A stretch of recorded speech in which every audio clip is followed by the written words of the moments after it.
हाँ तो भाई देखिए, एग्जाम्पल देखिए आपके पास 12.3। इसका सोल्यूशन अपन करते हैं। हमें गिवन है कि प्रयोग द्वारा यह पाया गया कि जो हाइड्रोजन परमाणु है उसका एक प्रोटॉन तथा एक इलेक्ट्रॉन को पृथक करने के लिए हमें 13.6 इलेक्ट्रॉन वोल्ट ऊर्जा की आवश्यकता है।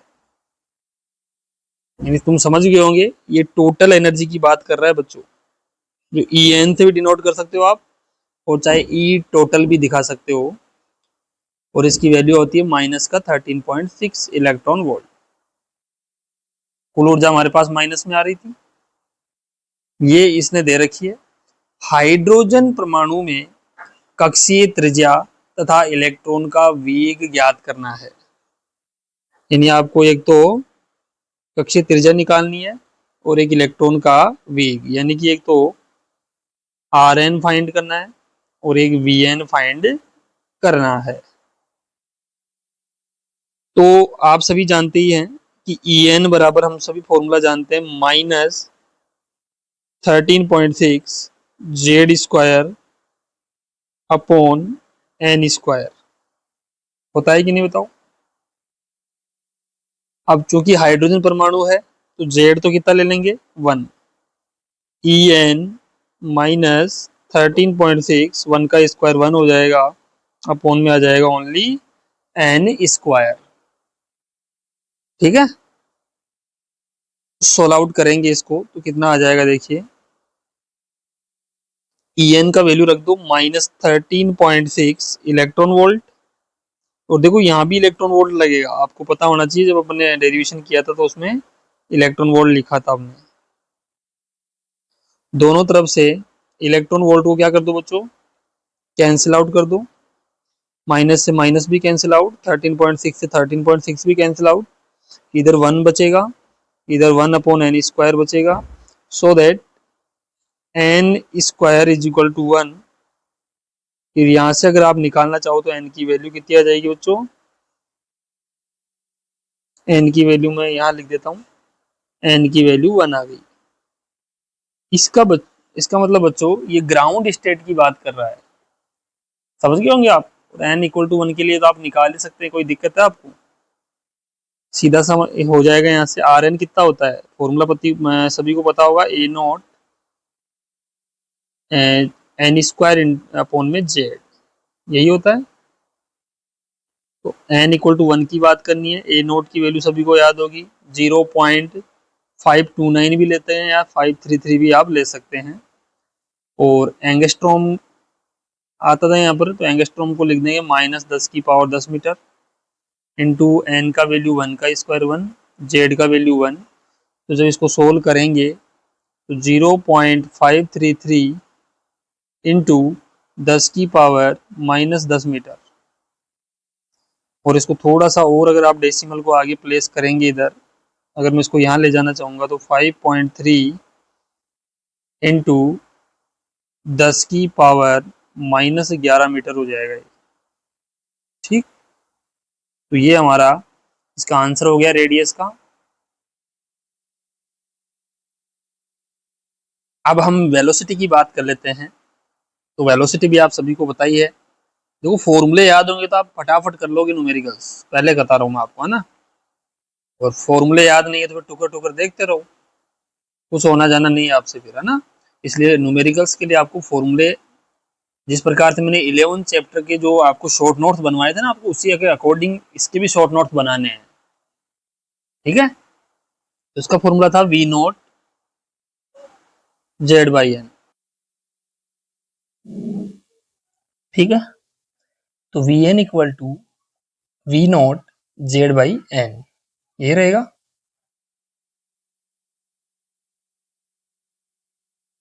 तो हाइड्रोजन परमाणु के लिए हमें पता है जेड तो 1 रखना है, और एन हमने फाइंड कर लिया, 1 ही आया था। तो वी एन कितना हो गया, वी नॉट 1/1, वी एन बराबर हो गया वी नॉट, और वी नॉट की सभी को वैल्यू पता ही होगी, 2.1 इंटू 10⁻6 मीटर पर सेकेंड।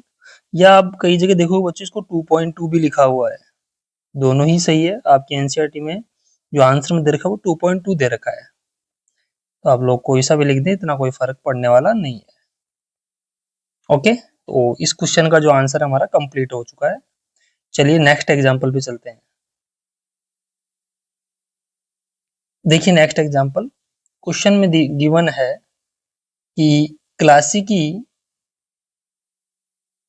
वैद्युत चुंबकीय सिद्धांत के अनुसार हाइड्रोजन परमाणु में प्रोटॉन के चारों ओर परिक्रमी इलेक्ट्रॉन द्वारा उत्सर्जित प्रकाश की प्रारंभिक आवृत्ति परिकलित कीजिए बच्चों।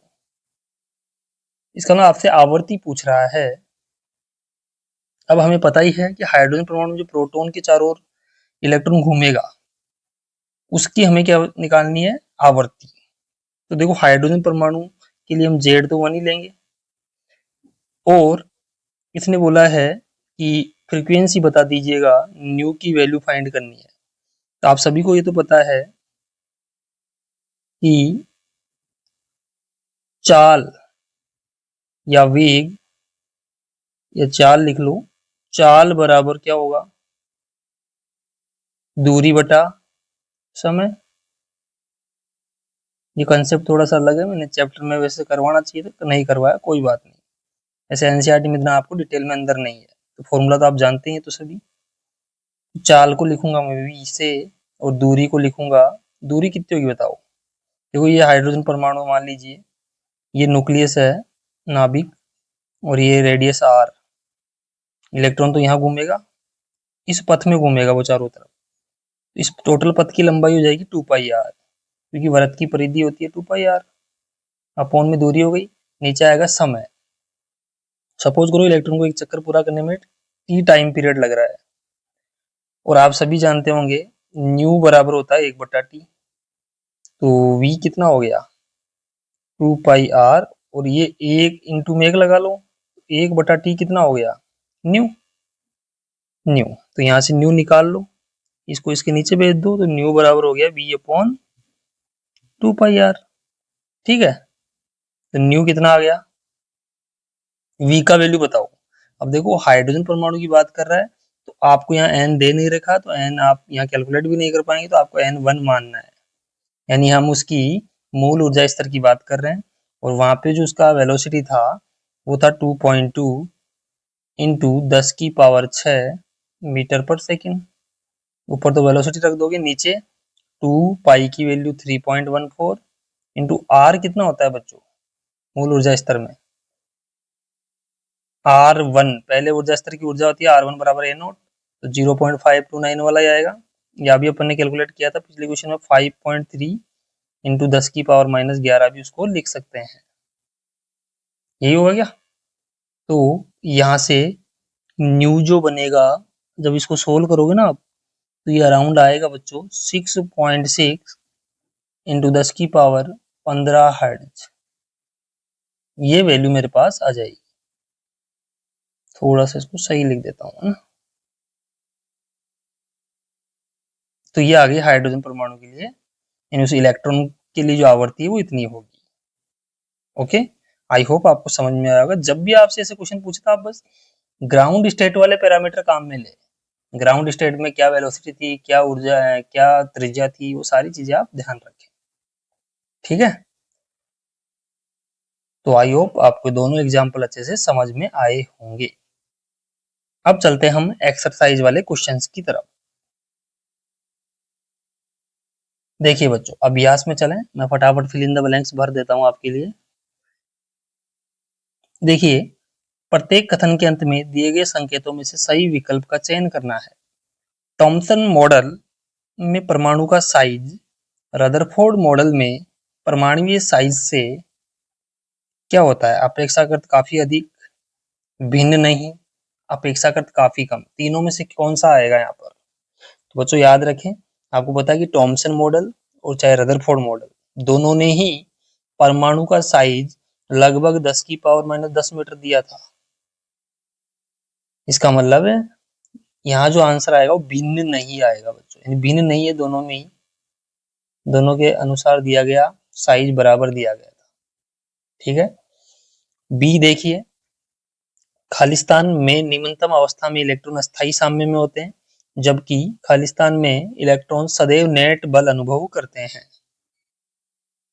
तो बच्चों इसमें क्या आएगा, इसमें देखो निम्नतम अवस्था में इलेक्ट्रॉन स्थायी समय में होते हैं, ये टॉमसन मॉडल के अकॉर्डिंग होगा। आप याद रखें कॉन्सेप्ट को, दोस्तों हमने इसकी बात नहीं की हो चैप्टर में, टॉमसन मॉडल।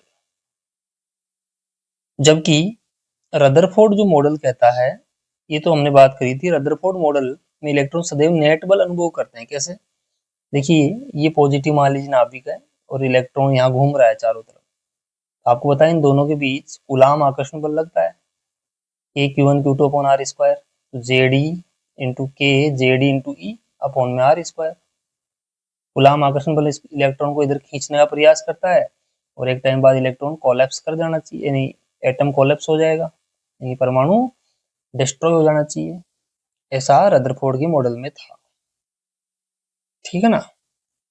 तो इसका मतलब ये हमारे पास क्या आ जाएगा, इसमें रदरफोर्ड मॉडल में इलेक्ट्रॉन सदैव नेट बल अनुभव करते हैं।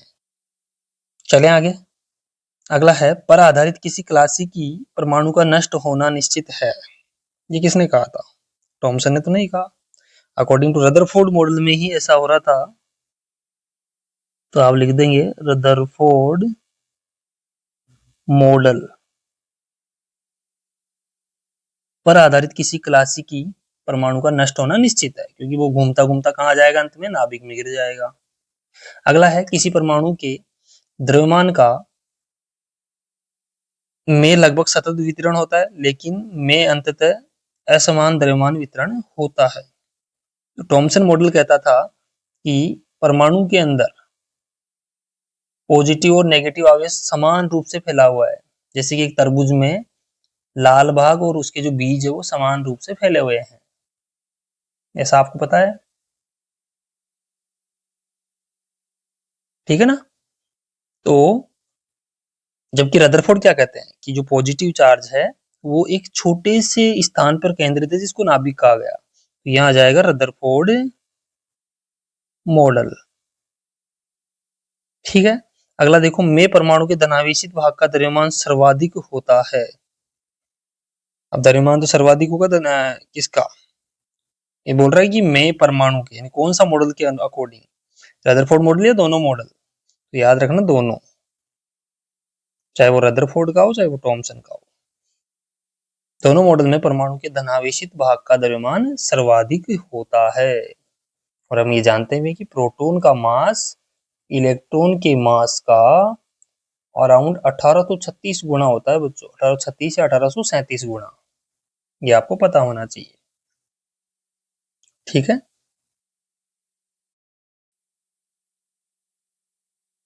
देखिए अगला क्वेश्चन, मान लीजिए कि स्वर्ण पन्ने के स्थान पर ठोस हाइड्रोजन की पतली सीट का उपयोग करके आपको अल्फा कण प्रकीर्णन प्रयोग दोहराने का अवसर प्राप्त होता है, ठीक है। और ये बताया गया है कि जो हाइड्रोजन है वो 14 केल्विन से नीचे ताप पर ठोस हो जाती है। तो आप किस परिणाम की अपेक्षा करते हैं। देखिए बच्चों कुछ नहीं है इस क्वेश्चन में, थ्योरेटिकल है थोड़ा, आपको दिमाग से करना है इसको, कि आपने जो अल्फा कण प्रकीर्णन प्रयोग किया था,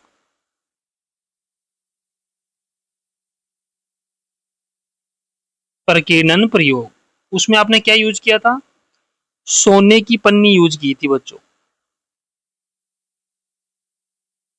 जिसका एटॉमिक नंबर 79 या प्रोटॉनों की संख्या इसमें 79 है। अब ये कह रहा है कि आप इस सोने की पन्नी के स्थान पे किसका यूज करो, ठोस हाइड्रोजन,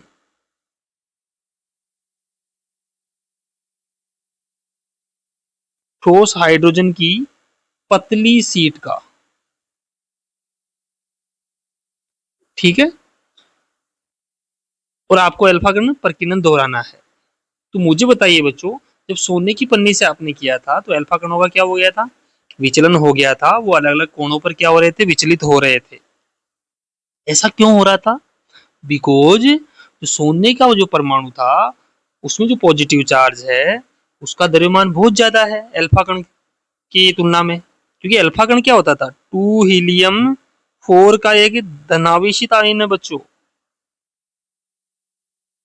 और ये देखा गया कि अल्फा कण का जो द्रव्यमान आता है लगभग वो आता है 6.6 इंटू 10⁻⁻27 kg, जो कि सोने की पन्ने की जो एटम है उसकी तुलना में बहुत कम है, क्योंकि उसका 79 है। देखो 79 प्रोटॉन है इसमें, तो एक प्रोटॉन का कितना होता है लगभग 1.6, तो इसे मल्टीप्लाई करवा लो।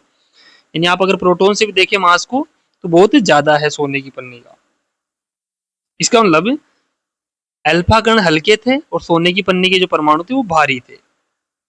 इसका मतलब भारी चीज से हल्की चीज की क्या करवा रहे थे आप, टक्कर करवा रहे थे। तो उस समय क्या हो रहा था, मैक्सिमम अल्फा पार्टिकल सीधे निकल गए थे और कुछ डेविएट हो गए थे, कुछ विचलित हो गए थे अलग अलग कोणों पर। कुछ अल्फा कणों का प्रकीर्णन 90 से अधिक के कोण पर भी क्या हुआ था, विचलन हुआ था, ऐसा हमने देखा था। लेकिन अब हमें ठोस हाइड्रोजन काम में लेना है। अब हाइड्रोजन की क्या विशेषता है बच्चों, इसमें एक प्रोटॉन होता है और एक इलेक्ट्रॉन होता है, न्यूट्रॉन तो होता ही नहीं इसमें। तो मास ऑफ प्रोटॉन 1.67 इंटू 10⁻⁻27। यानी अब आपको यहाँ पर जो सीट लेनी है वो किसकी लेनी है, सोने की पन्नी की नहीं लेनी है, हाइड्रोजन की लेनी है। और अल्फा कणों की बौछार करवानी है इसके ऊपर। अल्फा कण 2 हीलियम 4+, जिसका मास 6.6 10⁻⁻27 kg, और इसका मास अराउंड 1.67 इंटू 10⁻⁻27। तो बताओ बताओ कौन सा मास ज्यादा है बच्चों, हीलियम वाला यानी अल्फा कण का मास ज्यादा है। इसका मतलब आप इस बार भारी मास का जो कण है उसके हल्के मास वाले कण से टक्कर करवा रहे हैं। इसका मतलब क्या होगा बच्चों, होगा कुछ यूं कि ये मान लो हाइड्रोजन का एटम है और अल्फा कण आ रहे हैं। अल्फा कण क्या करेंगे, इससे टक्कर करेंगे तो सीधे ही निकल जाएंगे वो तो सारी। क्यों भाई, कमजोर की कौन सुनता है, हल्के पार्टिकल की सुनेगा क्या ये अल्फा कण, अल्फा कण तो सीधा ही निकल जाएगा। हाइड्रोजन परमाणु का इसके ऊपर प्रभाव ही नहीं पड़ेगा। अर्थात बच्चों कणों में कोई विचलन नहीं आएगा, कोई विचलन ही नहीं आएगा। और आएगा तो बच्चों हल्का फुल्का आएगा जिसको आप माप नहीं सकते। इसका मतलब बच्चों यहाँ अल्फा कण प्रकीर्णन प्रयोग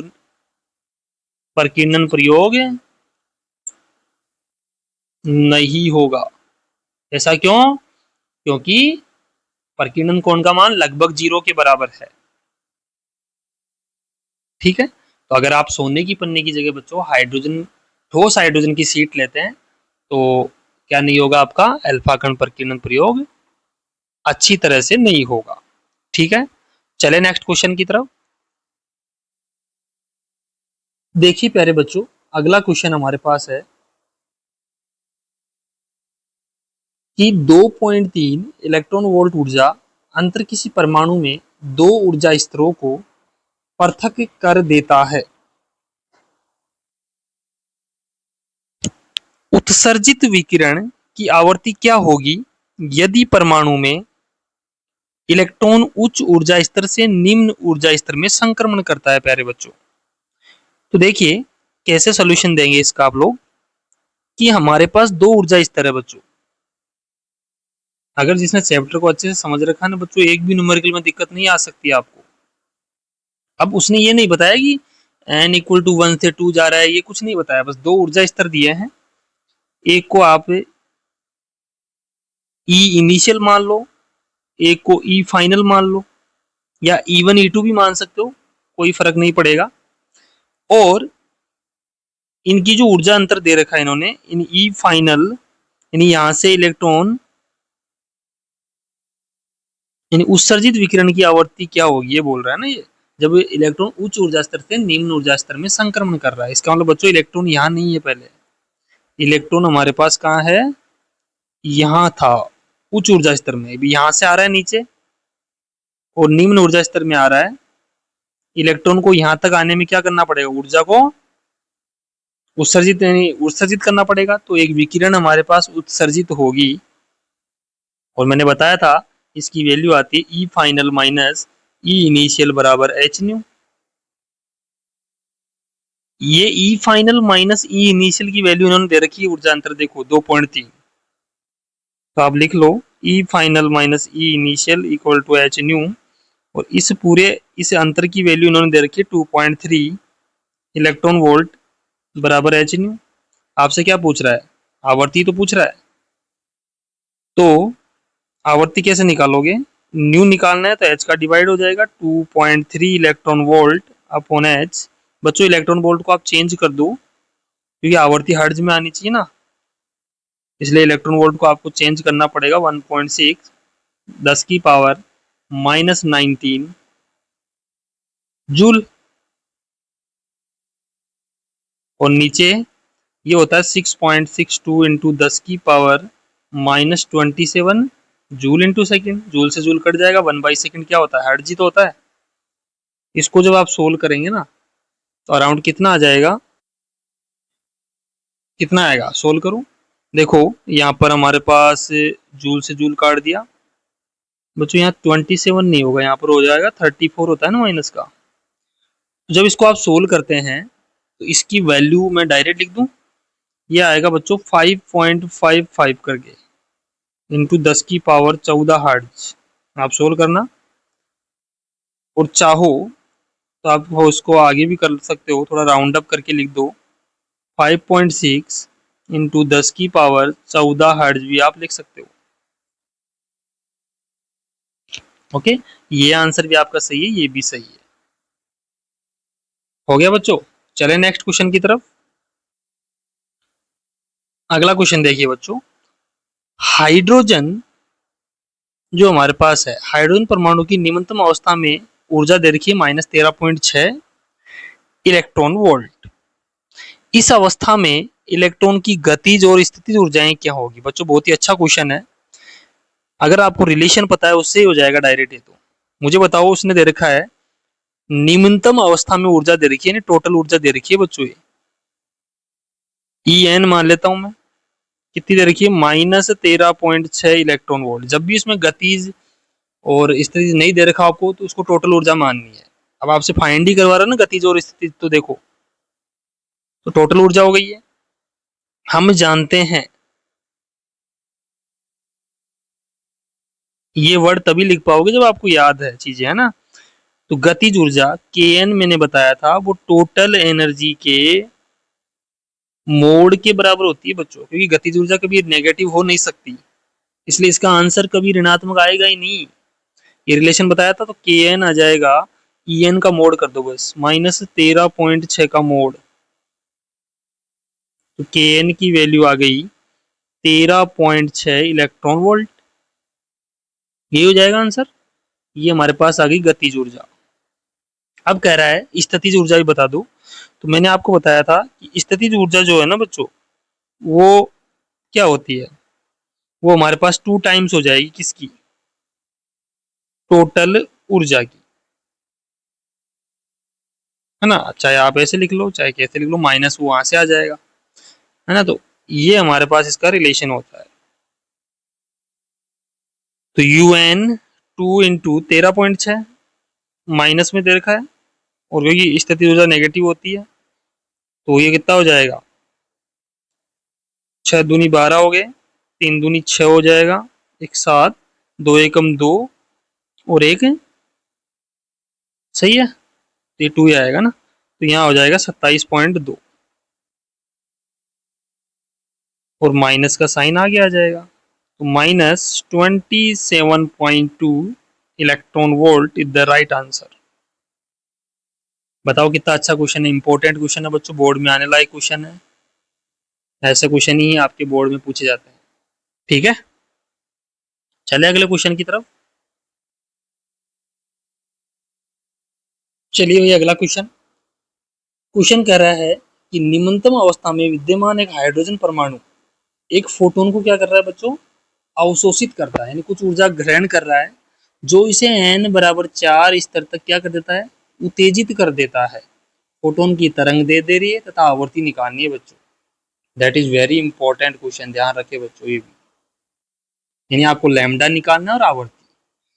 देखिए कैसे करेंगे इसको, सबसे पहले डायग्राम से ही समझाऊंगा आपको मैं।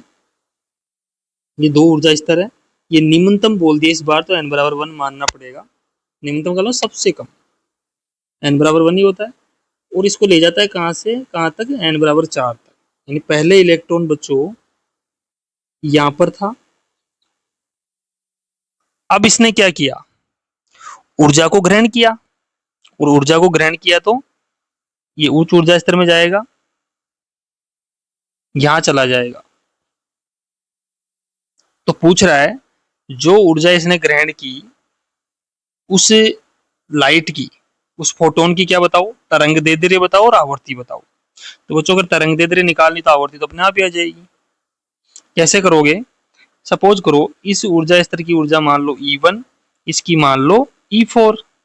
बता रखा है मैंने, डिफरेंस तो लेना है, E4 माइनस E1 बराबर एच न्यू। तो E4 माइनस E1 is equal to H nu, और न्यू को क्या लिख देना, C बाई लेमडा। ठीक, या फिर पहले न्यू निकाल लो, एक ही बात है वो। तो E4 क्या होती है एनर्जी, En का फॉर्मूला आपको पता होना चाहिए हाइड्रोजन परमाणु के लिए, 13.6 Z square by n square, यही होता है। तो जेड की वैल्यू 1 डाल दो, कितना आएगा, और एन की वैल्यू हो जाएगी इसके लिए, E4 के लिए 4 हो जाएगी। तो -13.6 अपॉन 4 का स्क्वायर, माइनस बीच में आ रहा है फॉर्मूले में, और यहाँ आ जाएगा -13.6 1 का स्क्वायर एच न्यू। सोल्व कर दो, -13.6 16 प्लस हो जाएगा 13.6 ही बचेगा, एक लगा लो नीचे, एच न्यू। ठीक है,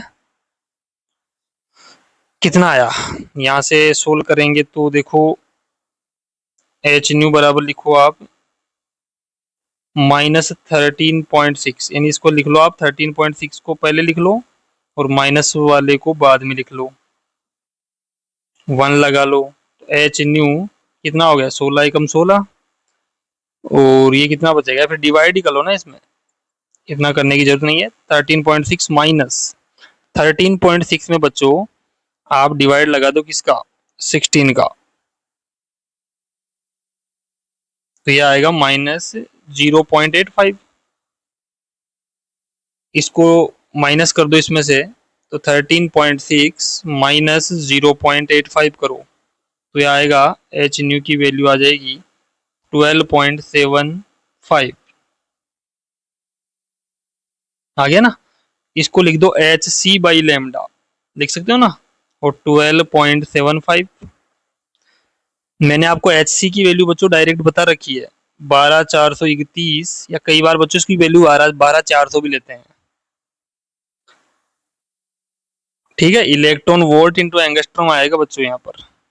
आपको पता होना चाहिए इलेक्ट्रॉन वोल्ट तो इधर भी चल रहा है, क्योंकि ये जो ऊर्जा का फॉर्मूला है वो इलेक्ट्रॉन वोल्ट में ही आता है, आता है कि नहीं। तो आपको ये पता होना चाहिए कि इस तरफ भी हमारे पास इलेक्ट्रॉन वोल्ट चल रहा है, ये इलेक्ट्रॉन वोल्ट में ही आ रही है एनर्जी हमारी। अब यहाँ वैल्यू पुट करेंगे 12,431 electron volt into angstrom, lambda 12.75 electron volt, electron volt से electron volt cancel out. Solve करो इसको, तो ये बनेगा 12,431 एंगस्ट्रॉम अपॉन लैम्डा 12.75। लैम्डा को ले जाओ इधर और इसको ले आओ इसके नीचे, तो लैम्डा इक्वल टू हो गया 12,431 12.75 एंगस्ट्रम। डिवाइड लगा दूंगा इसमें, तो ये बनेगा 12.75 का। तो ये बन गया बच्चों लैम्डा हमारे पास 974.98 इंटू में 10 की पावर -10 लिख दूं मीटर में एंगस्ट्रम को, तो लैम्डा कितना आ जाएगा फिर। इस पॉइंट को आप यहाँ ले आओ बच्चों, तो 9.7 इंटू में ये 10 की पावर कितनी कम हो जाएगी 2, ये माइनस का 8 बच जाएगा। This is the answer. ये हमारे पास क्या आ गया बच्चों, आंसर आ गया लैम्डा का। यानी हमने अवशोषित जो फोटोन था, क्वेश्चन में क्या पूछ रहा है एक बार देख लो।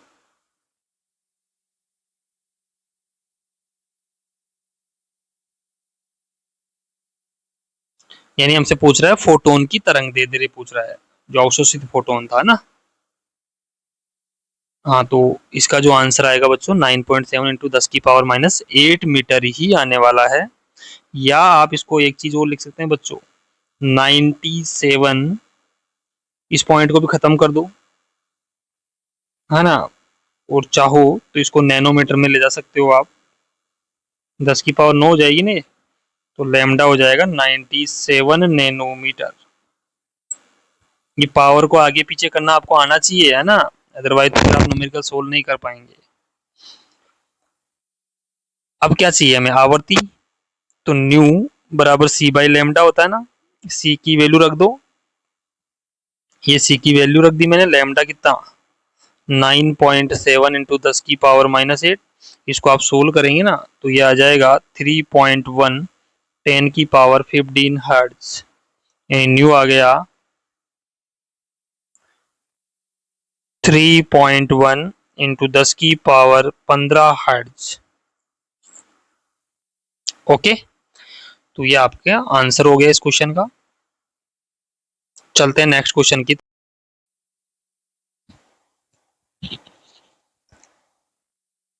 अगला क्वेश्चन देखिए बच्चों। अगला क्वेश्चन हमारे को कह रहा है कि बोर मॉडल का उपयोग करके किसी हाइड्रोजन परमाणु में, हाइड्रोजन परमाणु का मतलब Z=1 कंसिडर करना है, N=1, 2 तथा 3 स्तरों पर इलेक्ट्रॉन की चाल परिकलित करनी है बच्चों। और इनमें से प्रत्येक स्तर के लिए कक्षीय अवधि, यानी कि कक्षीय अवधि का मतलब टाइम पीरियड, यानी समय कितना लगा, यानी आवर्तकाल निकालना है बच्चों यहाँ पर। ठीक है, तो हमें क्या गिवन है, जेड दे रखा है 1, हाइड्रोजन परमाणु की बात कर रहा है। मैं आपको एक एक करके बताऊंगा दोनों में से, बाकी आप खुद करेंगे। सबसे पहले मैं लेता हूं N=1, तो उसके लिए पहले तो निकालो V, यानी उसका कक्षीय चाल निकाल दो। तो V, N का फॉर्मूला हमारे पास होता है V0 Z/N, Z तो फिक्स है, N=1 रख दो, Z भी 1 रखना है। तो V1 कितना आ गया, V0 ही आ गया। और V0 का वैल्यू सभी को पता है 2.1 इंटू 10⁻6 मीटर पर सेकेंड। N=1 के लिए कर दिया मैंने।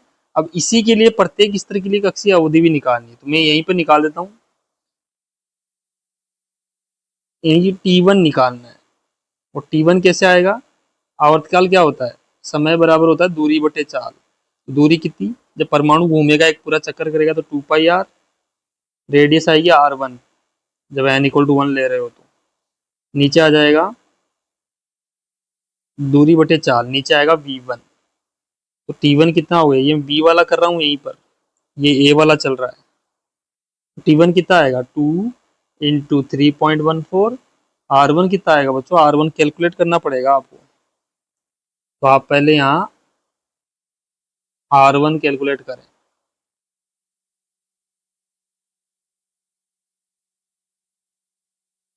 R1 निकाल लें, R1 कितना होगा A0, और यहाँ आ जाएगा हमारे पास N²/Z, तो 1²/1, A0 का वैल्यू आएगा यहाँ तो 0.529 वाला, 10⁻⁻10 मीटर।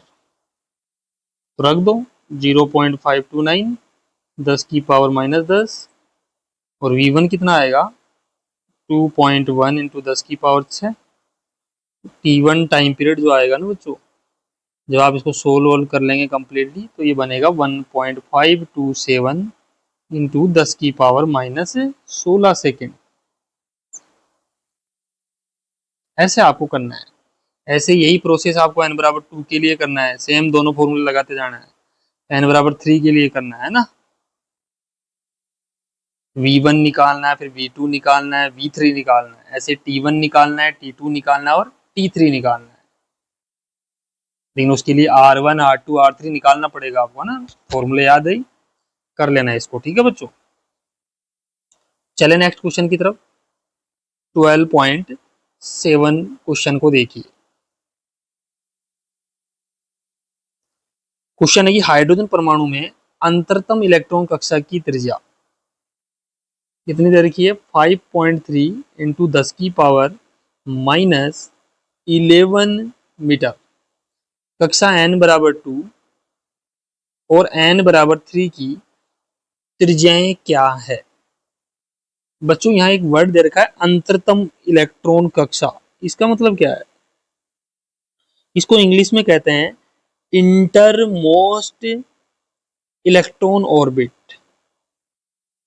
इंटरमोस्ट electron orbit. और इसका मतलब होता है बच्चों नाभिक के सबसे पास वाला कक्षक। इस मान लो ये नाभिक है, इससे पास वाला, सबसे पास वाला कौन सा होता है? n इक्वल टू 1 वाला। इसे ही कहते हैं हम अंतरतम इलेक्ट्रॉन कक्षा। यानी n बराबर 1 की त्रिज्या आपको दे रखी है। तो हमें R1 दिया हुआ है 5.3 10 की पावर माइनस 11 मीटर। तो n बराबर 2 और 3 की त्रिज्या नहीं बता सकता। हाइड्रोजन परमाणु में Z1 लेना है। तो आपको पता है Rn कितना होता है? A note n square by Z. R1 दे रखा है, R2 निकालो। तो ये n बराबर 2 निकालना ना, तो लिखोगे 4 n इक्वल टू 2। n बराबर 2 के लिए देखो R2 A नोट 2 का स्क्वायर 1, R2 हो जाएगा यहाँ पर 4 A नोट, 4 A नोट हो जाएगा बच्चों। और देखो वैसे तो ये A नोट की ही वैल्यू है, R नोट R1 को हम A नोट भी तो मानते हैं ना। बहुत त्रिज्या यही तो होती है। तो आप इसको ऐसा भी लिख सकते हैं। तो R2 4 इंटू ए नोट वाली वैल्यू कितनी है? 5.3 इंटू 10 की पावर माइनस 11 मीटर। मल्टीप्लाई कर दो, कितना आ जाएगा लगभग? ये बन जाएगा आपके पास यहाँ से 521 पॉइंट लग जाएगा यहाँ 21.5 इंटू 10 की पावर माइनस 11 मीटर। इसको और सोल्व कर लो थोड़ा सा, पॉइंट को आगे ले आओ। तो 2.15 इंटू कितना हो जाएगा बच्चों? ये इसको आपको करना पड़ेगा, तो ये आ जाएगा 10 की पावर माइनस 10 हो जाएगी बच्चों पावर। समझ गए? यानी डेसिमल को मैं यहाँ ले आया। तो ये हमारे पास R2 आ गई। बच्चों अब देखिए n इक्वल टू 3 के लिए हमसे पूछ रहा है। n इक्वल टू 3 के लिए हम बात करेंगे तो ये आ जाएगा R3 A नोट और ऊपर आएगा 3 का स्क्वायर, नीचे 1। R3 कितना हो गया? 9 A note. R3 9 into A note की वैल्यू 5.3 10 की पावर माइनस 11 मीटर। R3 आ जाएगा, ये हो गया 9 3 जा 27 और 47 है ना, पॉइंट लग जाएगा इंटू 10 की पावर माइनस 11 मीटर। तो ये इसको और थोड़ा सा एडजस्ट करना चाहो तो कर लो। R3 4.77 इंटू 10 की पावर माइनस 10 मीटर।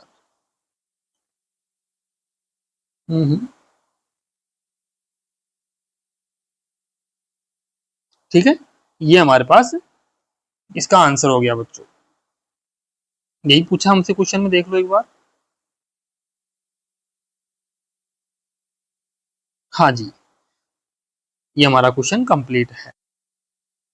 क्वेश्चन देखिए बच्चों, कमरे के ताप पर गैसीय हाइड्रोजन पर किसी 12.5 इलेक्ट्रॉन वोल्ट की इलेक्ट्रॉन पुंज की बमबारी की गई है, तो किन तरंगदैर्ध्यों की श्रेणी उत्सर्जित होगी? यह आपसे पूछा गया है। 12.8 करवा रहा हूं पहले हम आपको। तो बच्चों आपको ही पता है कि जब हाइड्रोजन एटम ग्राउंड स्टेट पे आप देखते हो तो उसकी एनर्जी कितनी होती है? ग्राउंड स्टेट यानी निम्नतम ऊर्जा स्तर में उसकी एनर्जी होती है -13.6, है ना, न्यूनतम ऊर्जा स्तर में 13.6 होती है माइनस में। अब इस पे आप क्या कर रहे हैं, इलेक्ट्रॉन पुंज की बमबारी करवा रहे हैं। 12.5 इलेक्ट्रॉन वोल्ट उनकी एनर्जी है, यानी इतनी एनर्जी तो पहले थी, इतनी एनर्जी और प्रोवाइड करवा दी हमने हाइड्रोजन एटम को। इसके अलावा हमारे पास जो टोटल एनर्जी होगी ना बच्चों, वो कितनी हो गई, -13.6 प्लस 12.5, दोनों इलेक्ट्रॉन वोल्ट में ऐड हो जाएगी। तो ऐड का मतलब यहाँ सब्ट्रैक्ट ही करना पड़ेगा ना, घटाना पड़ेगा इनको। ऐड करो कितना आएगा, अराउंड ये वैल्यू आपको मिलने वाली है बच्चों 6 - 5 करो 1, तो 1.1 के आसपास ये वैल्यू आपको मिल रही है। यानी कि ये किसी एनवे लेवल की एनर्जी हम मान सकते हैं। अब मुझे बच्चों एक चीज बताओ, En क्या होता है, -13.6 upon n square. Hydrogen atom के लिए जेड कितना कंसिडर कर लो, 1 होता ही है, कंसिडर क्या करेंगे इसमें, ठीक है। तो बच्चों अगर आप देखें, अगर मैं एन की जगह 1 पुट करता हूँ तो आता है -13.6, अगर मैं 2 पुट करता हूँ तो 4 आएगा नीचे, 13.6 में 4 का डिवाइड करते हो तो आता है -3.4। सही बात है। अगर एन इक्वल टू मैं 3 पुट कर लेता हूँ तो मुझे बताना कितना हो जाता है, -13.6, 3 का स्क्वायर 9, इसका जब वैल्यू हमने निकाला था तो आया था -1.51। इसका मतलब बच्चों ये जो एनर्जी है वो इसके लगभग इक्वल है, यानी हम ये कह सकते हैं कि लगभग ये एनर्जी n इक्वल टू 3 वाले कक्षा के बराबर है। क्यों, ऐसा हम मान सकते हैं। तो कहने का मतलब हम ये कहेंगे कि ये जो ऊर्जा है वो n इक्वल टू 3 के लिए है। ओके, इसका मतलब उसने कहा था कि हाइड्रोजन, अगर हम माने कि हाइड्रोजन का एटम के जो इलेक्ट्रॉन है पहले ग्राउंड स्टेट में था, मूल स्तर में, मूल ऊर्जा स्तर में, यहाँ n इक्वल टू 1 था, इसके बीच में 2 भी आता है, फिर इसके बाद P3 भी आता है। तो जैसे इतनी एनर्जी मिली इसको 1.1, तो लगभग वो इस ऊर्जा स्तर में आ गया।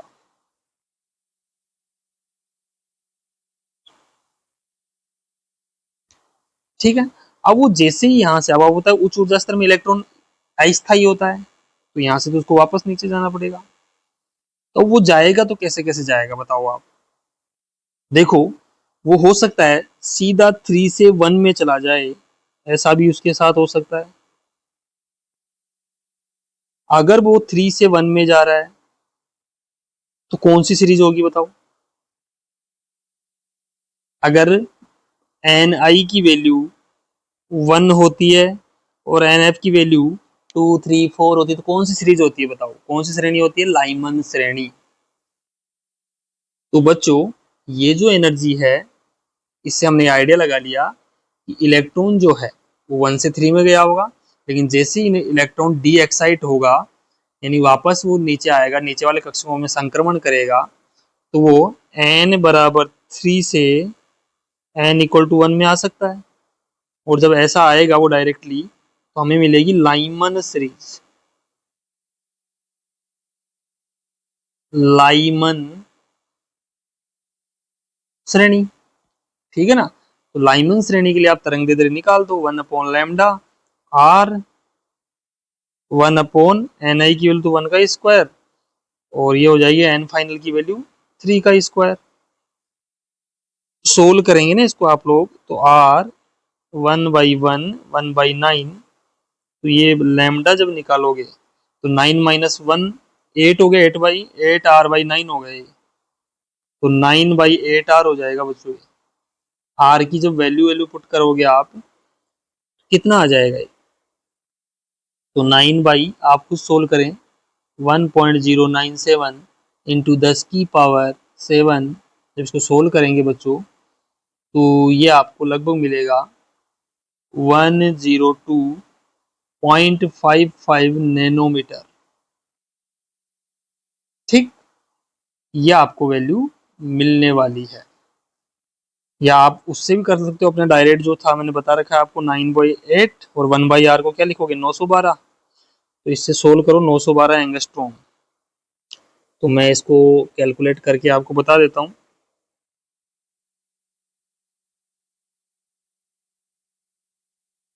912 डिवाइड करना 8 से, तो ये वही वैल्यू आ रही है बच्चों 102 इंटू 10 की पावर -10, यानी आगे इसमें 6 भी आ रहा है बच्चों, है ना, 1026।